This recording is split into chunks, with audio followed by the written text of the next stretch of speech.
Rumpelstiltskin, written by Joanna Nadine, illustrated by Alejandro O'Keefe.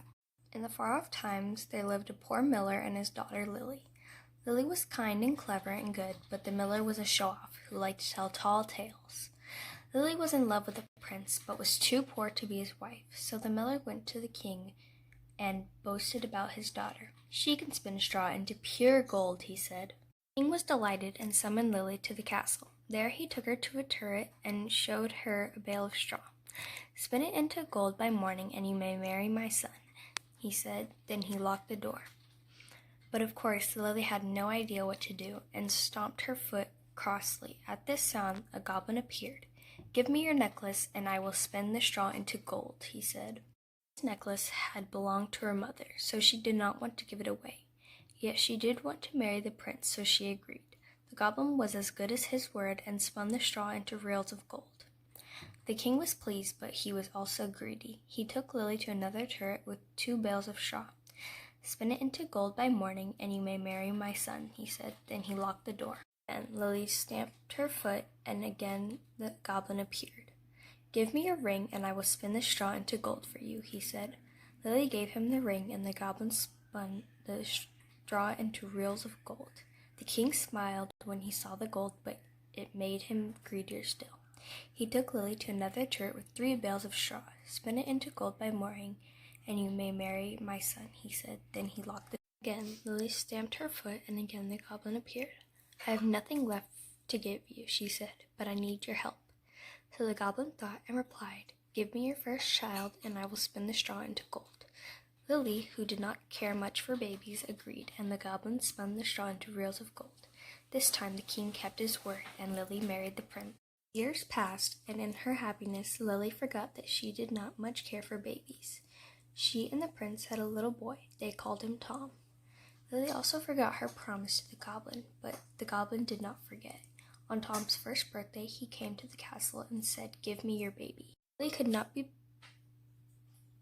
parted from Tom and offered the goblin gold instead. But the goblin said Tom was the only treasure he wanted. "But as I have told you, Lily was a clever girl.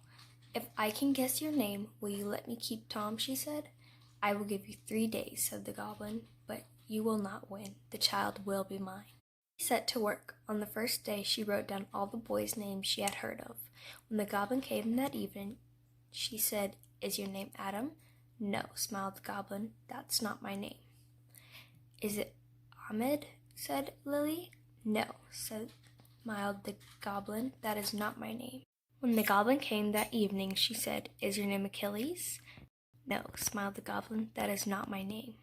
"Is it Axel?" said Lily. "No," smiled the goblin, "that is not my name." Lily tried Kareem, Casper, and Santos, and Solomon.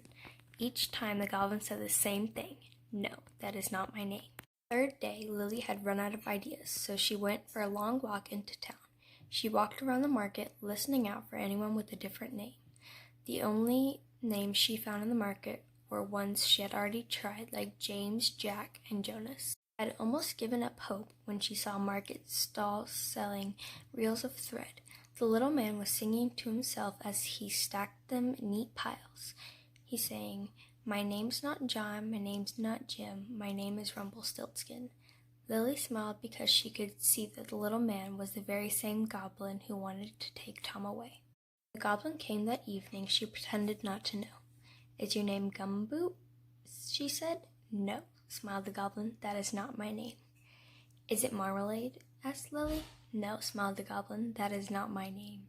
Lily tried Slurp, Squelch, and Mutton, and Tintin, but each time the goblin said the same thing, "That is not my name."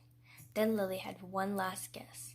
"Is your name Rumpelstiltskin?" she asked. The goblin stamped his foot so hard it went through the floor. He pulled with all his might, but he was stuck fast. Lily offered to help him as long as he vanished forever. The angry goblin disappeared. Tom stayed in the castle with Lily and the prince, and for all I know, they are living there still.